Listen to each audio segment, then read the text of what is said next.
Pune police आयुक्तांना पत्र लिहिलं होतं। गेले 2 दिवसापूर्वी पाठवलेल्या पत्राचा अहवाल पुणे पोलीस आयुक्तांकडून आज राज्य महिला आयोगाला प्राप्त झालेला आहे। या अहवालामध्ये जी माहिती आली आहे अतिशय भयावह आणि भीषण परिस्थिती या अहवालामध्ये मांडलेली आहे। यामध्ये 27/7/2025 रोजी पहाटे 3:20 रूम नंबर 102 स्टेबर्ड हॉटेल खराडी या ठिकाणी छापा कारवाई करण्यात आली होती।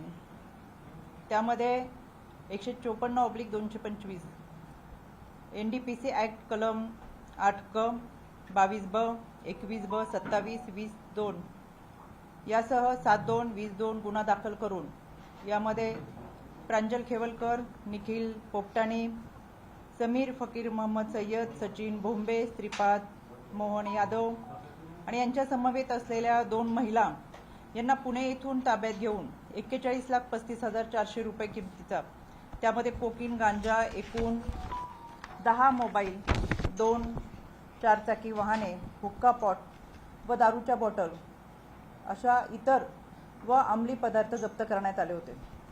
यामध्ये प्रांजल खेवलकर यांच्या इंद्रप्रस्थ सोसायटी हडपसर पुणे येथील घरातून जो मोबाईल जप्त केला होता त्यामध्ये सायबर तज्ञ यांच्या माहितीने तांत्रिक विश्लेषण करून तपासणी केली असता या मोबाईलमधील हिडन फोल्डरमध्ये महिलांसोबत असलेले चॅटचे स्क्रीनशॉट, पार्टीचे फोटो, व्हिडिओ तसेच महिलांचे नग्न व अर्धनग्न फोटो व काही अशोभनीय कृत्यांचे व्हिडिओ हाती लागले। या मोबाईलमध्ये जे व्हॉट्सॲप चॅट करण्यात आले त्यामध्ये एकूण 7 मुली आढळून आल्या।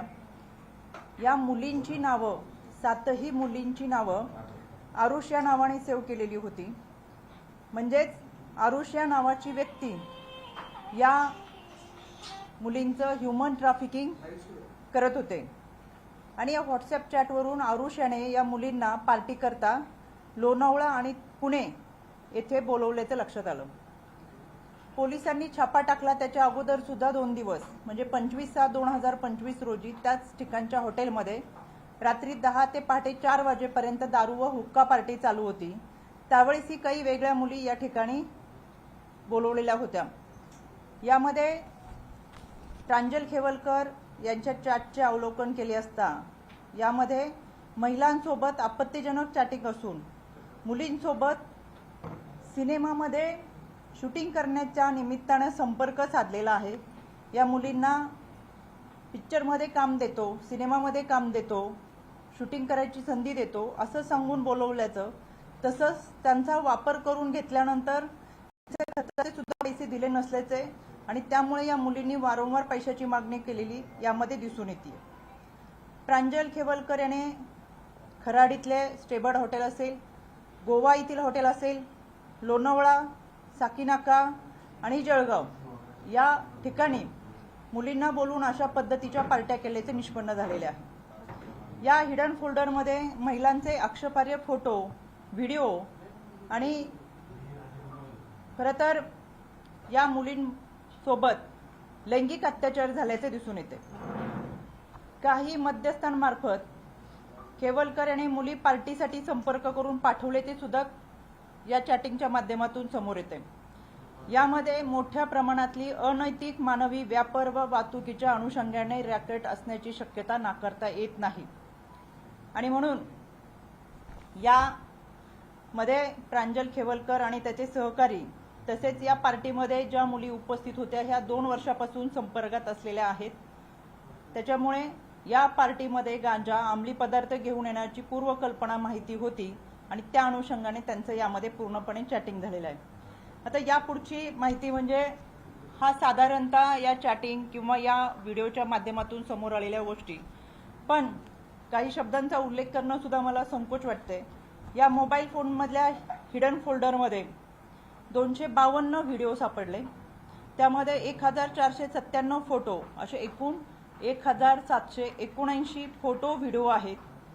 या व्हिडिओमध्ये पार्टीचे तसेच मुलींसोबत अतिशय अश्लील, अश्लाघ्य मुलींचे नग्न फोटो हे या व्हिडिओमध्ये आहेत.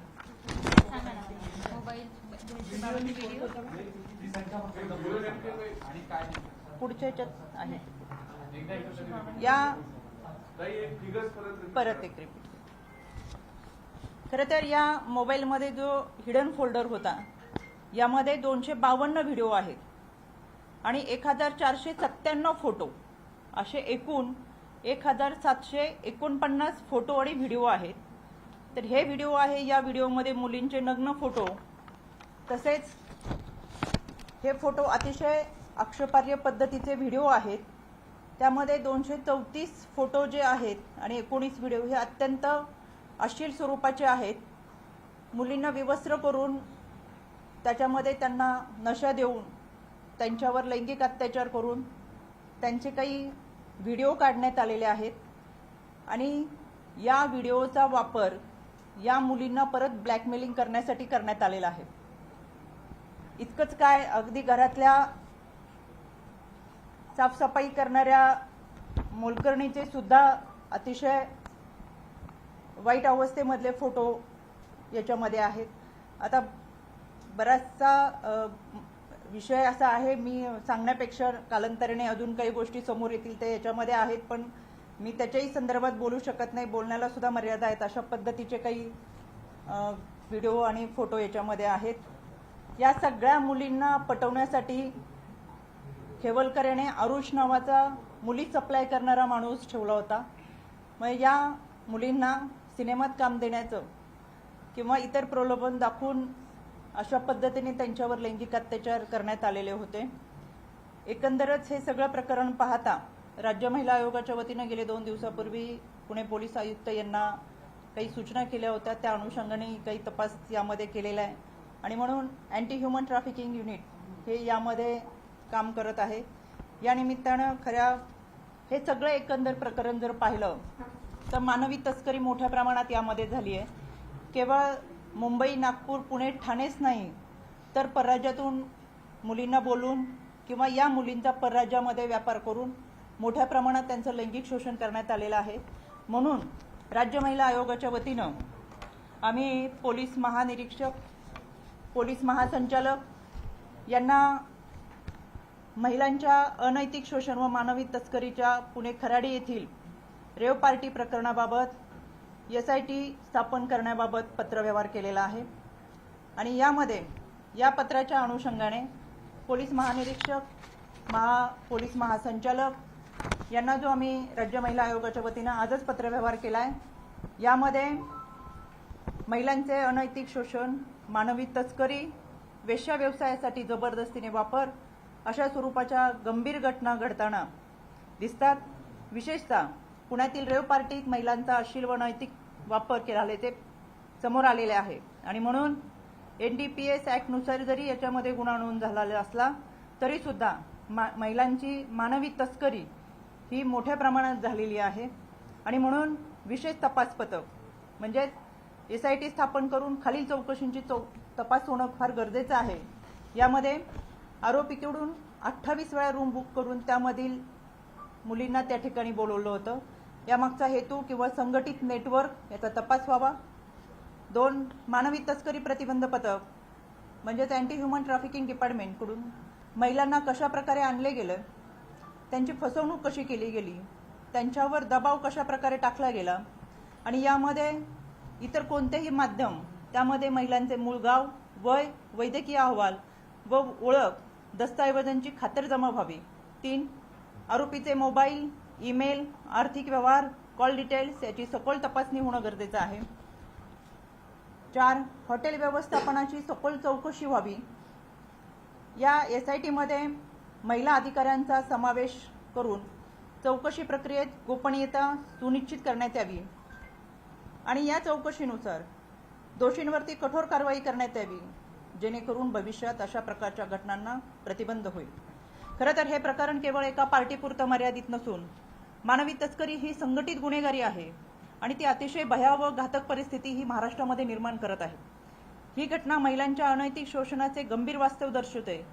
महिलांना सन्मान, सुरक्षितता आणि हक्काचे रक्षण करणे हे सामाजिकदृष्ट्या तसंच कायद्यानेही आवश्यक असल्याने या पार्श्वभूमीवर या SITच्या माध्यमातून न्यायोचित सखोल व वेळेत तपास व्हावा अशी मागणी राज्य महिला आयोगाच्या वतीनं पोलीस महासंचालकांना केलेली आहे आणि तशा पद्धतीचा पत्रव्यवहार हा आज करण्यात आलेला आहे। यामध्ये खरं पुणे हे विद्येचे माहेरघर आहे, सांस्कृतिक शहर आहे, पण अशा पद्धतीने पुण्यामध्ये येऊन ह्या विकृती ज्या पद्धतीने अंमली पदार्थाबरोबरच मानवी तस्करी करतात हे नक्कीच पुण्याला काळीमा फासणारी घटना आहे। यामध्ये अतिशय अश्लील भाषेंचा काही ठिकाणी उल्लेख केलेला आहे, मग तो मुलींच्या संदर्भात केलाय, तो अंमली पदार्थाच्या संदर्भात केलाय आणि म्हणून याची सुद्धा सविस्तर चौकशी, सखोल चौकशी ही झाली पाहिजे। एकंदरच पार्टीच्या नावाखाली ही गुन्ह्यांची साखळी सुरू आहे आणि ही साखळी जर तोडायची असेल तर SIT मार्फतच याची चौकशी ही खोलवर झाली पाहिजे। कदाचित सगळ्या गोष्टी समोर आल्यात, बऱ्याच गोष्टी मला बोलताना मर्यादा आहेत आणि मी सांगितलं काही गोष्टी सांगताना सुद्धा मला संकोच वाटतोय, पण सगळी माहिती जर समोर आली तर कदाचित देशातील सगळ्यात मोठं हे रॅकेट असू शकतं ते मानवी तस्करीचं, महिलांचा लैंगिक छळ करून त्यांचे व्हिडिओ तयार करून त्यांना ब्लॅकमेलिंग करून अशा पद्धतीने त्यांचा वापर केला गेला आहे आणि म्हणून हे सगळं समोर येणं फार गरजेचं आहे। एकंदरच काय तर देशामध्ये महाराष्ट्राची प्रतिमा मलिन करण्याचं काम हे विकृती करतात आणि म्हणून आज राज्य महिला आयोगाच्या वतीनं पोलीस महासंचालक यांना SIT गठीत करण्यासाठीचं पत्रव्यवहार करण्यात आले आणि या अनुषंगाने हा सगळा तपास व्हावा अशी मागणी या निमित्तानं। व्हिडिओ फोटो आले, आता पुढे नेमका काय तपास व्हावं, कुठल्या गोष्टी तुम्हाला दिसतात मिसिंग मध्ये? राज्य महिला आयोगाच्या वतीनं गेले 3.5 वर्षामध्ये आम्ही ह्युमन ट्रॅफिकिंगवरती फार मोठं काम केलंय। मस्कत, ओमान, दुबई या भागामधून आम्ही 24 मुली आणि महिलांना भारतात परत आणलं आणि भारतातून महाराष्ट्रात आणण्यासाठी खऱ्या अर्थानं मदत झाली। या संदर्भातली प्रेस आपल्याच उपस्थितीमध्ये गेल्या वर्षी आम्ही घेतली होती। खरं तर ही जी मानवी तस्करी केली जाते ही सामूहिक गुन्हेगारी आहे, एक संघटित गुन्हेगारी आहे आणि यामध्ये त्या मुलींच्या आर्थिक बाजू कमकुवत असताना, कुटुंबामध्ये कोणी कर्ता पुरुष नसताना त्यांचा गैरफायदा घेतला जातो, त्यांचं लैंगिक शोषण केलं जातं, त्यांना वेश्याव्यवसायाला प्रवृत्त केलं जातं, त्यांची मानवी तस्करी महाराष्ट्राच्या बाहेरच्या राज्यांमध्ये आणि कधी कधी परदेशामध्ये केली जाते। ही अतिशय भयावह परिस्थिती आहे। ज्यावेळेस पुण्यातल्या काही मुली आणि महिलांना आपण परत आणलं होतं, गेल्या वर्षी आपल्या समोर ह्या सगळ्या स्वतः येऊन सांगत होत्या। एकंदरच त्याच्यामध्ये 30 जुलैला सुद्धा जागतिक मानवी तस्करी विरोधातला दिन हा आम्ही त्या ठिकाणी कार्यशाळेच्या माध्यमातून समाजासमोर मांडला। यामध्ये दिवसभरातल्या चर्चासत्रामधून कृती आराखडा तयार केलाय आणि खूप मोठ्या प्रमाणातल्या सामाजिक संस्था ह्या आमच्या राज्य महिला आयोगाबरोबर कार्यरत आहेत आणि या सामाजिक संस्थांनी सुद्धा भीती व्यक्त केलेली आहे की ही अशा पद्धतीची विकृतीची लोक आहेत, ही मोठ्या प्रमाणामध्ये मुलींचा वापर करतात। म्हणून या निमित्तानं पोलिसांना देखील आम्ही आवर्जून सांगू की या घटनेतल्या जवळजवळ 300-350 पेक्षा जास्त मुली आहेत आणि त्यांचा अशा पद्धतीने लैंगिक वापर, त्यांच्यावर लैंगिक अत्याचार करून त्यांचा वापर केला गेलाय। तर या निमित्तानं आपल्या माध्यमातून मी या मुलींना निश्चित सांगू शकेल की त्यांनी पुढे येऊन तक्रार दाखल करावी आणि पोलिसांनी सुद्धा यामध्ये ज्यांची तक्रार दाखल होईल त्याच्यामध्ये गोपनीयता ठेवून या मुलींना सहकार्य करावं, संरक्षण द्यावं आणि त्यांच्या बरोबरीने उभं राहत असताना कायद्याच्या चौकटीतून त्यांना न्याय द्यावा। 350 मुली ज्या दिसतात किंवा जे व्हिडिओ दिसतात तर हे फक्त एकट्या खेवलकरांच्या मोबाईलमध्ये आहे का आणि जो अहवाल आहे त्याच्यात मुख्य आरोपी कोण सापडतो? याच्यामध्ये खेवलकरांच्या मोबाईलमधलीच ही सगळी आकडेवारी मी सांगितली। अजूनही तपासाला काही कालावधी लागणार आहे। या कालावधीमधला जो तपास आहे तो खेवलकरच्या मोबाईलमधला आहे, तो समोर आलेला आहे। याच्यामध्ये इतरही आरोपी ज्यांची मी यापूर्वी नावं घेतली त्यांच्याही मोबाईलचा तपास चालू आहे, लॅपटॉप आहे, त्यांचे काही पेनड्राईव्ह आहेत त्यांच्याकडे आणि या सगळ्यांचा त्यांच्या घरामधून काही वस्तू हस्तगत केलेल्या आहेत त्याचा सुद्धा तपास आहे। त्याच्यामुळे अजून पुढे तपास घेऊन जात असताना अनेक गोष्टी समोर येतील आणि म्हणून मी वारंवार म्हणते हे अतिशय भयावह परिस्थिती आहे। काही शब्द मी इथं उच्चारू शकत नाही, काही माहिती मी इथं सांगू शकत नाही, इतकी भयान परिस्थिती आहे आणि कालांतराने आपल्या समोर या सगळ्या गोष्टी येतीलच। दोन प्रश्न आहेत। राज्य सरकार SIT स्थापन केली आहे की करणार? 2 मिनिट थांबा। विचार, राज्य सरकारने SIT स्थापन केली आहे की करायची? राज्य सरकार त्याच्यात खेवलकरांचा सहभाग फोटोमध्ये दिसतोय का? 2 गोष्टी। राज्य सरकारने SIT स्थापन केली की करायची? आजच आम्ही पोलीस महासंचालकांना पत्र पाठवलेले आहे। याच्यामध्ये SIT स्थापन करावी यासाठीचं पत्र आजच दिलेलं आहे। त्याच्यामुळे SIT निश्चितपणाने ते स्थापन जर झाली तर ह्या सगळ्या गोष्टींचा उलगडा होईल आणि याच्याही पुढे जाऊन ज्या मुली यामध्ये आहेत, ज्यांचं लैंगिक शोषण झालंय, त्यांना खऱ्या अर्थानं संरक्षण मिळेल आणि इथून पुढे अशा पद्धतीची मानवी तस्करी होणार नाही. हे फार मोठं रॅकेट आहे. हे रॅकेट उघडकीस येईल जेणेकरून इथून पुढे त्या घटना घडणार नाहीत आणि म्हणून एसआयटी स्थापित होणं फार गरजेचं आहे. या फोटोमध्ये केवलकर दिसतायत का इंडिव्हिज्युअल मुलींचे फोटो आहेत? म्हणून मी तुम्हाला मगाशी म्हटलं की बऱ्याचशा गोष्टी सांगताना सुद्धा मला संकोच वाटतोय. बऱ्याचशा व्हिडिओमध्ये खेवलकर स्वतः आहे. काही कुठलाही गुन्हा असेल किंवा तक्रार असेल, एक स्वतः पोलीस फिर्यादी होतात किंवा संबंधित व्यक्ती फिर्यादी होत असते. हा जो काही मोबाईलचा डेटा असेल तर तो आपण पोलीस त्यांना अडकवतायत की काय, असं एक संशयाची सोय निर्माण होते असं बोललं जात आहे का? अडकवण्याचा प्रयत्न आहे? मला असं वाटतं जरी त्यांच्या मोबाईल डेटा जरी असला तो कुठली मुलगी पुढे आली नाही सांगायला की असं माझ्यासोबत केलेलं आहे. हा. म्हणून आज पत्रकार परिषद घेण्याचा उद्देश हाच होता की खूप मुलींना अजून कल्पना नाही की आपल्या पाठीमागे पोलीस प्रशासन कसं उभं राहील, कारण की बऱ्याचशा मुलींच्या कुटुंबामध्ये कोणी कर्ता पुरुष नाहीये किंवा त्यांना पाठिंबा देत खऱ्या अर्थानं त्यांना संरक्षण देण्याची भूमिका ही घरातल्या कुठल्या व्यक्तीची असावी असंही नाही. अनेकांच्या घरामध्ये त्यांची जबाबदारी, संपूर्ण कुटुंबाची जबाबदारी या मुलींवरती आहे. आर्थिक परिस्थिती बिकट आहे आणि असं असताना त्यांचा अशा पद्धतीने वापर केला गेलाय आणि म्हणून याच माध्यमातून मला आवर्जून या मुलींना सांगायचंय आणि केवळ ही आमच्यासाठी पहिलीच घटना आहे असं अजिबात नाही, कारण की याच्यामध्ये पहिलीच घटना अशी नाही की आम्ही आज पहिल्यांदा बोलतोय. खरं तर ह्युमन ट्रॅफिकिंगमध्ये गेले 3.5 वर्षामध्ये काम करतो आणि गेल्या वर्षी पुण्यामध्ये आपल्या समोर पत्रकार परिषद यासाठी घेतली होती कारण की इतर महिलांनी सुद्धा समोर यावं आणि म्हणून मला असं वाटतं आज सुद्धा या पीडित त्याच्यामध्ये ज्या मुली आहेत त्यांनी समोर येऊन तक्रार नोंदवावी. बऱ्याच जणांनी तक्रार द्यायला सुरुवात सुद्धा केलेली आहे.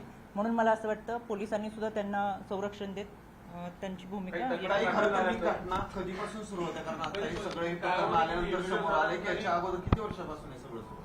याच्यामध्ये गेल्या अनेक वर्षापासून जेवढे आरोपी आहेत ते एकमेकांच्या संपर्कात आहेत आणि अनेक वर्षापासून हा प्रकार सुरू आहे.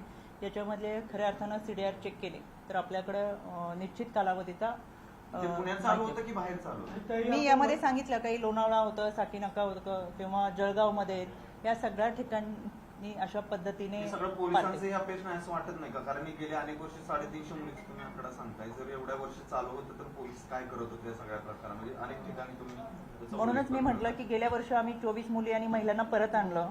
हे आम्ही पोलिसांच्या मदतीने, ह्युमन ट्रॅफिकिंगच्या मदतीनेच परत आणू शकलो आणि म्हणून मला असं वाटतं यामध्ये ह्युमन ट्रॅफिकिंग टीम जी आहे, जी पोलिसांच्या माध्यमातूनच काम करत असते, अनेक सामाजिक संस्था असतात, यांच्या सगळ्यांच्या सहकार्यानेच आम्ही खरं तर एक्सटर्नल अफेअर मिनिस्टर असेल, इंडिया एम्बसी असेल, यांच्याबरोबर संपर्क करून या सगळ्या मुली आणि महिलांना परत घेऊन आलोय आणि म्हणून या माध्यमातून मला आवर्जून सांगायचं